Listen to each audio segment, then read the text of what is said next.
آپ علیہ الصلاۃ والسلام جب دور اسلام کے ابتدا تھا تو آپ مکہ مکرمہ میں آپ نے اعلان نبوت کے بعد دین کی دعوت اور اسلام کے پیغام کا آغاز کیا. تو جب آپ علیہ السلام نے دعوت و تبلیغ کا کام شروع کیا تو اس وقت کفار سے نہ برداشت ہوا کہ سرکار مدینہ صلی اللہ علیہ وسلم کی اتنی عزت، اتنی شہرت، اتنا مقام، اور آپ کتنے جانثار، وفادار، اتنے محبت کرنے والے ہیں، تو ان کو اپنی حکومت کہہ لو، ان کو اپنی چودراہٹ کہہ لو، ان کو اپنی وڈیری کہہ لو، وہ خطرے میں پڑ گئی. تو انہوں نے مختلف لمحات کے موقع پر انہوں نے آپ علیہ السلام اور آپ کے گھر والیاں، آپ کے جو ہے بیٹیاں، اور اسی طرح مختلف صحابہ کرام کو مختلف اوقات میں تکلیفیں پہنچائی. تو صحابہ کرام رضوان اللہ تعالی نے تکلیفیں برداشت کرنے کے باوجود سرکار مدینہ صلی اللہ علیہ وسلم کے دامن کے ساتھ وابستہ رہے.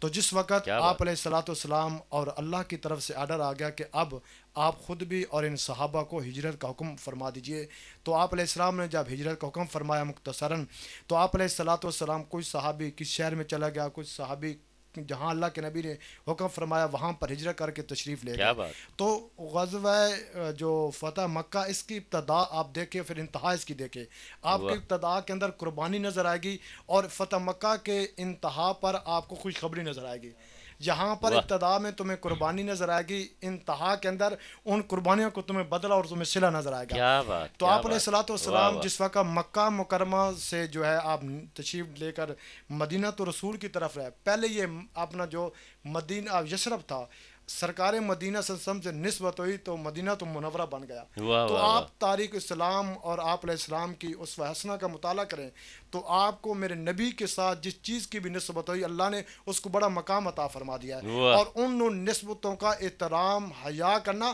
ہمارے ایمان کا حصہ ہے. بے اور شک جن چیز کی نسبت میرے نبی کے ساتھ ہوئی ان کا ذکر بھی قیامت کی صبح تک ہوگا. اللہ تو خیر اکبر میں عرض کر رہا تھا کہ آپ علیہ السلام مکہ سے جب تشریف لے گئے مدینہ تو رسول کے اندر وہ استقبال ہوا. تو آپ علیہ السلام مدینہ تو رسول میں 6 سال وہاں پہ رہے. تو ایک رات سرکار مدینہ سو رہے تھے تو خواب کے اندر اللہ رب العالمین نے دکھایا کہ آپ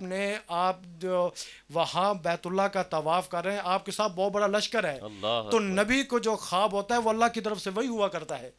تو علامہ صاحب تشریف فرما ہے تو اللہ کے نبی علیہ السلام نے صبح اعلان فرما دیا کہ ہم نے عمرے کے لیے جانا ہے، سارے صحابہ تیاری فرما لے. تو وہاں پر ایک سے ایک بار کر صحابی کی خواہش تھی ہم نبی کی رفاقت کے ساتھ مکہ مکرمہ میں پہنچے اللہ اور اکبر بیت اللہ شریف کی زیارت کریں اور وہاں سبحان کر اللہ بیت اللہ کی ہم طواف کریں. تو سبحان صحابہ اللہ رسول کیونکہ وہاں سے مکہ سے آئے ہوئے تھے، وہاں پیچھے باؤ اجداد بھی تھے، وہاں پر ان کے بچے بھی، کسی کی بیوی کسی کے بچے، وہاں وطن عزیز تھا. بالکل تو آپ علیہ الصلاۃ والسلام کے صحابہ کرام نے ان تمام تر واقعات اور تمام تر چیزوں سے زیادہ اہمیت بیت اللہ شریف کو دی. اللہ اکبر صحابہ کرام کیا یا رسول بات اللہ ہم آپ کے ساتھ جانا کیا چاہتے. بات صبح ہوئی تو 1450 صحابہ ساتھ تیار ہو گئے. کیا بات کیا بات 1450 صحابہ واہ جب واہ تیار واہ ہوئے، اللہ کے نبی علیہ السلام وہاں سے روانہ ہوئے. اور اس قافلے کا کیا ہی انداز ہوگا کہ جن کا رہنما، جن کا رہبر، جن کا سپہ سالار خود سرکار مدینہ صلی اللہ علیہ وسلم تھے. سبحان اور وہ اللہ صحابہ سبحان کے آنکھوں میں آنسو اس مقام پہ آ رہے تھے ہے ہے کہ آج 6 سال کے بعد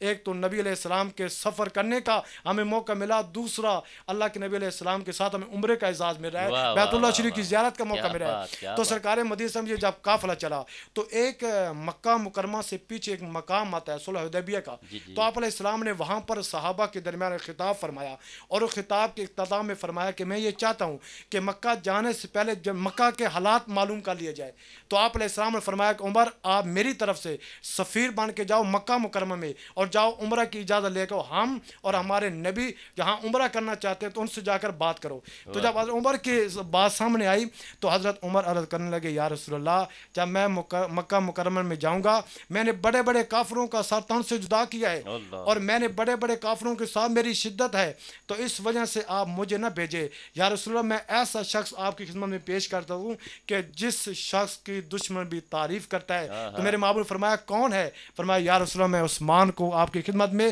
پیش کرتا ہوں کہ یہ وہ عثمان ہے کہ جس کے نکاح میں میرے نبی کی 2 بیٹی ہیں، یہ وہ عثمان غنی ہے کہ جس کے اوپر میرا نبی بھی حیا کرتا ہے، آسمان کے فرشتے بھی حیا کرتے ہیں۔ یہ حضرت عثمان غنی وہ ہے کہ جس نے آج تک کسی دشمن کو بھی تکلیف نہیں پہنچائی۔ تو خیر میں مختصر عرض کرتا ہوں کہ اس وقت جب حضرت عثمان کو سفیر بنا کر بھیجا، ساتھ 2 آدمیوں کو بھیج دیا میرے نبی علیہ السلام نے، تو وہاں جب مکہ مکرمہ میں پہنچے، وہاں پر کفار سے وہاں ملاقات ہوئی، ابو سفیان سے ملاقات ہوئی، تو عرض کیا کہ ہم اور ہمارے آقا عمرہ کرنا چاہتے ہیں، اس حوالے سے مذاکراتی بات ہے۔ تو آپ نے فرمایا اے عثمان آپ عمرہ کر لو، اے عثمان آپ بیت اللہ کا طواف کر لو، اے عثمان آپ مقام ابراہیم پہ نفل پڑھ لیں، آپ کو اجازت ہے، لیکن تیرے نبی کو اجازت نہیں ہے۔ عثمان نے فرمایا کہ جس نے کلمہ پڑھایا، جس نے بیت اللہ کی چوکھٹ دکھائی، جس نے اللہ کے سامنے جھکا دکھایا، جس نے ہمیں دین حج اور عمرے کے سارے مسائل بتائیں، آج وہ خود نبی ہو تو عثمان اس کے بغیر نہ عمرہ کرے گا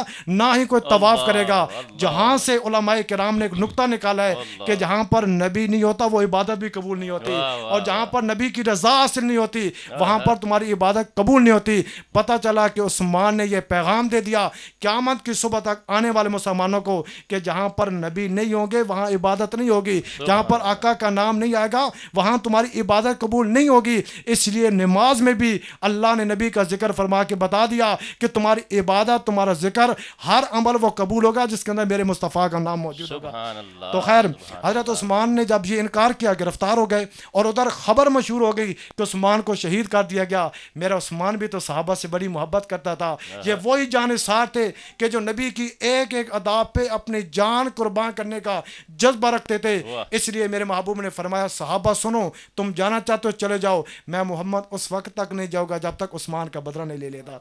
تو آپ علیہ الصلوۃ والسلام کے صحابہ نے جب میرے محبوب کا یہ جذبہ دیکھا تو ہر صحابی کھڑے ہو گئے، یا رسول اللہ ہم بھی عثمان کا بدلہ لینے کے بغیر نہیں جائیں گے۔ تو میرے آقا نے کہا ٹھیک ہے آ جاؤ، جو بدلہ لینا چاہتے ہاتھ پہ بیعت کرے۔ یارو وہ کیسا مقام ہوگا کہ نیچے میرے مصطفیٰ کا ہاتھ ہے، اوپر صحابہ کا ہاتھ ہے، اور ان صحابہ کے ہاتھ پہ اوپر میرے خدا کا ہاتھ ہے۔ سبحان اللہ، واہ واہ۔ تو اس مقام پر میرے محبوب علیہ السلام کے صحابہ کو میرے رب نے راضی ہونے کا اعلان فرما دیا۔ اور پھر اس کے بعد جب پتہ چلا کہ عثمان شہید نہیں ہوئے تو اس کے بعد مذاکرات ہوئے، بتایا کہ کچھ شرائط کے بعد معاملہ طے پایا، اور اس کے بعد جب میرے محبوب نے واپس تشریف لے گئے، وہ جو کفار کے ساتھ معاہدہ تھا، کیونکہ اس کے اندر واقعات بہت زیادہ ہیں، مختصراً بتانا مقصد ہے، تو وہاں پر حضرت عثمان غنی رضی اللہ عنہ ساتھ سارے صحابہ واپس چلے گئے۔ جو معاہدہ تھا کفار نے اس کو توڑ دیا، جو وہاں پر قاصد گئے اس کو واپس لوٹا دیا گیا۔ تو پھر میرے محبوب نے فرمایا کہ صحابہ اب ان سے بدلہ لینے کا وقت آ گیا، اے صحابہ اب تمہیں اعلان ان کے ساتھ لڑنے اور ٹکرانے کا حکم آ چکا ہے۔ تو میرے نبی علیہ السلام نے جب اعلان کیا 10,000 کا صحابہ لشکر تیار ہو گیا، اور ادھر جب میرے محبوب علیہ السلام وہاں مدینہ تو رسول سے روانہ ہوئے، اور ایک مقام پر میرے محبوب نے پڑاؤ ڈالا، اور جب میرے آقا علیہ السلام کسی غزوات میں جاتے یا کسی سفر پہ جاتے تو آپ اپنی ازواج کے اندر قرآن دازی کرتے، جس کا نام آتا میرے آقا اس کو سال لے جایا کرتے۔ اور اس مقام پر میرے محبوب کی جو بیوی تھی ام المومنین حضرت ام سلمہ، ام المومنین حضرت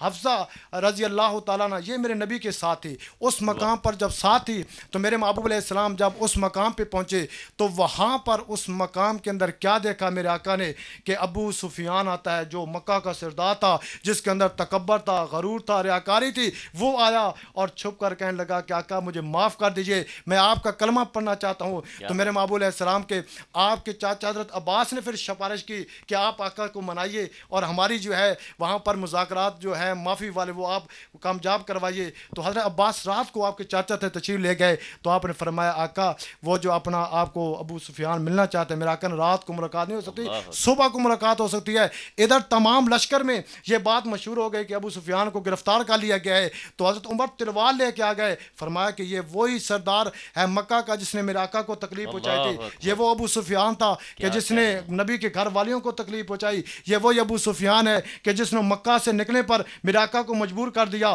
تلوار نیام سے نکال لی عمر نے، محبت عمر کی تھی، جرأت عمر کی تھی، بہادر والا عمر تھا۔ حضرت عباس نے فرمایا کہ اے عمر تلوار نیام رکھ لیجیے. محمد کے چاچے نے اسے اپنی امان اور اپنے خیمے میں ٹھہرانے کا اسے اعلان فرما دیا ہے. حضرت عمر کیونکہ مانتے تھے, اور نبی کی چاچی کی بات کون نہیں مانتا, ہر ایک احترام سے مانتا تھا. مختصراً تو اس وقت میرے محبوب صبح ہوئی اور ابو سفیان نے ملاقات کی, کلمہ پڑھا, اس کے بعد جب صحابہ کی لسٹ میں شامل ہو گیا تو آپ نے فرمایا جاؤ مکہ میں اعلان کر دو کہ جو ابو سفیان کے گھر میں داخل ہو جائے گا اس کے لیے بھی معافی کا اعلان ہے, اور جو اس کے بعد حرم کے اندر آ جائے گا اس کے لیے بھی معافی کا اعلان ہے, اور اس کے بعد جو اپنے گھروں میں چلا جائے گا مختصراً اس کے لیے بھی معافی کا اعلان ہے. اب بتانے کا مقصد یہ ہے کہ آج چھوٹی سی بات پر ہم اپنے بھائی کا گلا کاٹ دیتے ہیں. اب ایک گالی کے بدلے میں ہم دوسرے کا گلا کاٹنے کے لیے تیار ہو جاتے ہیں. ہمیں کوئی تھوڑی سی غلطی سے کوئی ہمارے ساتھ ٹکرا جائے ہم لڑائی کرنے پہ آ جاتے ہیں. اور دیکھو محمد رسول اللہ کے خود بھی آپ کے گھر والوں کو بھی آپ کے صحابہ کو بھی تنگ کیا گیا,